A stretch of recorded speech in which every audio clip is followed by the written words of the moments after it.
Həmişə bu sual verilir. Bu qadağalar nəyə lazımdır, qadağalar məsələn? İnsanlar bu qadağa mövzusundan elə bil ki, bir qədər bu qadağa mövzusu səbəb olur ki, insanlar dindən soyusun, dindən uzaqlaşsın.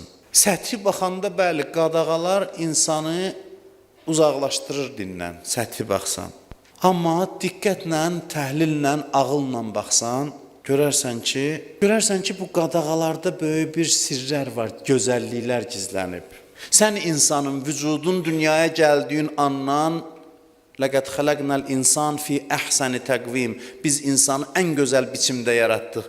Gözəlliklərlə dolu halda dünyaya gəlirsən. Gözəlliklərin mədənisən sən. Sən belə halda dünyaya gəlirsən.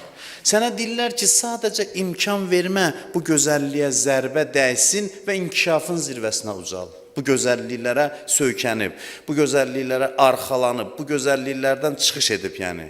Allah verən bu gözəlliklərdən çıxış edərək inkişafın qülləsinə çatmalısan, zirvəsinə çatmalısan. Təqvanın mənası budur. Təqva səndə olan gözəllikləri qoruyub inkişaf etdirməkdir.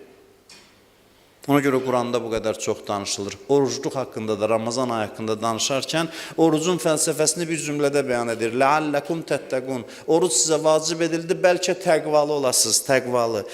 Bəziləri səthi baxır, dinin bu hissəsinə görə dindən qaçır. Deyir, nə qədər qadağa var burada? Nə qədər olmazlar var? Bizim cəmaat da bir qədər dəymə düşər olub indi. Bu Qərb mədəniyyətinin təsiridir ki, belə bir insanlar formalaşdırıb. Hey deyib ki, insanın mənafeyi, mənfəəti hər cürünə bu düşüncəni təbliğ edib, yeni qəribə bir nəsil formalaşdırmağa cəhd göstərirlər ki, belə də hər cür güya qadağaya müxalif, güya ki, məsələn, belə də bunu da inkişaf hesab edən bir bütün qaydaları, prinsipləri inkar edən bir nəsil. Əlbəttə, mən demirəm, yeni nəsil belədir, amma buna cəhd edilir və təəssüf ki, bəzilərinə də təsir göstərir bu.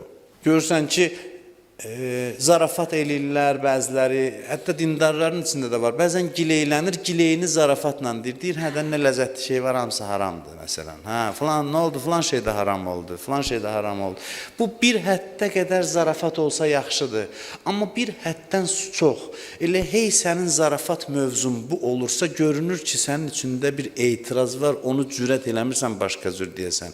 Zarafatla deyirsən, içində nəsə bir hissə keyf eləyir o sözü deməkdən. Bu etirazın bir ifadə formasına çevrilir. Zarafat, zarafat, zarafat, zarafat, görürsən, yavaş-yavaş ciddiləşdi, dinin bir hissəsini inkar elədi, sonra başqa bir hissəsini inkar elədi. Yavaş-yavaş, görürsən, dinindən bir şey qalmadı.